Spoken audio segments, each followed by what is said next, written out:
Yeah. Oh, yeah. All close-ups on him, all twos. Okay. 30 years ago, 30 years ago, you were Boo Radley. Have you changed any? Yeah, I hope so. Or is anything still the same? Boo changed or have I changed? I think I've changed. Well, you never change. You just evolve. You know, I've always been a late bloomer, so things are in a way better for me now than then. Even, you know, more secure in a lot of ways. A lot more relaxed. Yeah, maybe. Yeah, just more seasoned and more relaxed, and just can take it as it comes or take it or leave it now. Do you approach this business really any differently? I mean, were you ever that, you know, intense, worried if I was going to work again, that kind of thing? Yeah, well, at times, you know, wondering. I used to work once a year, and I knew it would happen once a year, but now it's like 2 or 3 times a year. I mean, it got so your career worked for itself, you know. When I was younger, I worried sometimes, but financially, too. But I always figured I'd act, so as long as I could make a living, I figured somewhere I would be an actor. Weren't you a part of that bunch of folks that lived in the high-rise in New York with Hoffman and that crowd? Yeah, well, Gene Hackman, I used to bum around, and he said, well, this guy with a shock of black hair and a big nose was going to come back and visit me. It was Dustin Hoffman, and we all became friends, yeah, and we all used to bum around together and have Dustin told me something about he used to work in a toy store. He sold a baby or something one day. Were you a part of that deal? Sold a baby? Mm-hmm. He put on a French accent, I remember, and so he worked in Macy's, yeah.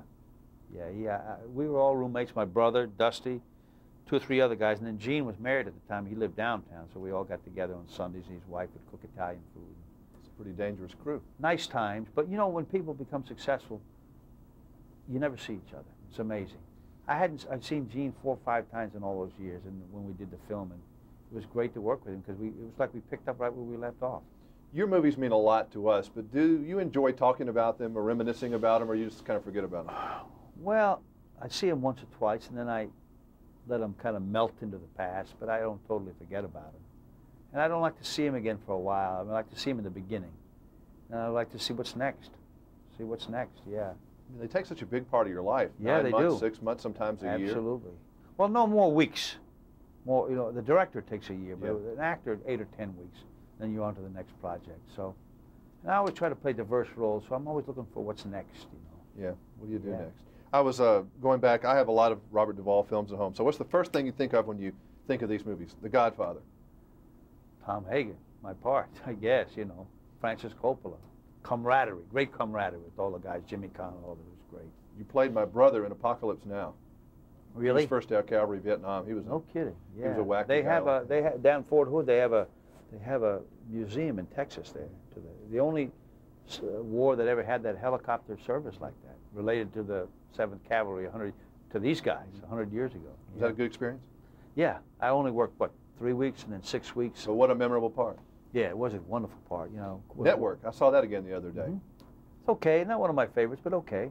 Tender Mercies. Yeah, I like that a lot. You're basically a hillbilly, aren't you? I mean, deep down, if you rubbed off all this Hollywood stuff, Robert Duvall is a hillbilly. Well, Waylon calls himself a hillbilly. I don't know, that's one side of me. There are other sides, too. Well, you're a complicated guy. I'm a tango dancer. I love dancing tango. I know that. That's my thing now. I mean, I love that as much as acting, although I don't get to Argentina enough. I wish I had been born there in a way. So I have different likes and different things about me. That's why you're an actor.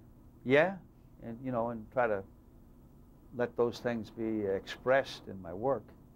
Was this a fun project for you, Geronimo? Oh, yeah, because I worked 5 weeks. I was off 5. I was all over Colorado and Utah and fishing, and then I would work a few days, off a few. It was great, and a good experience working with Walter Hill. Very good. And it was just a good experience.